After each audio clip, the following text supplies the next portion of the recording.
खरं तर खाजगी वने आणि वने खाजगी वनेच्या संदर्भात 35(1)(3) किंवा 3 या नोटिसा निघाल्या असतील तरच तो वनसंज्ञामध्ये मोडतो, नाहीतर त्या सर्व अधिकार रिलीज करण्याच्या ॲडिशनल कलेक्टरकडे आपण दिले आहे.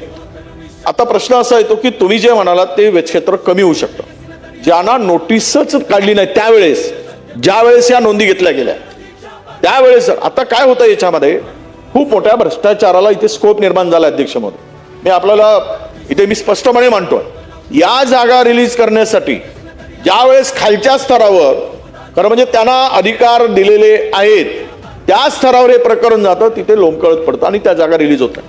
मी सांगतो तुम्हाला, तुमचा अधिकार आहे ना, तो नंतरचा आहे सुप्रीम कोर्टाचा, ज्यामध्ये या नोटीसच काढल्या गेलेल्या त्यावेळेस नोंदीच नाही, त्या जागा आत्ताच रिलीज होऊ शकतात. निलेशजी म्हणतात त्याप्रमाणे तुरंत. आणि ते जर तुमच्या स्तरावर निर्णय घेतला तर इथे खूप मोठा रिलीफ सुप्रीम कोर्टाकडे न जाताही मिळू शकतो. म्हणून माझी आपल्याला स्पेसिफिक माझा प्रश्न आहे, आपल्याकडून अपेक्षित आहे की यामध्ये ज्या जागांना 35(1) मध्ये किंवा 35 मध्ये नोटिसी निघाल्या नाहीत, ते खाजगी वने नोंद झाली आहे, अशा जागा सरकार आत्ताच त्यातून वगळणार आहे का?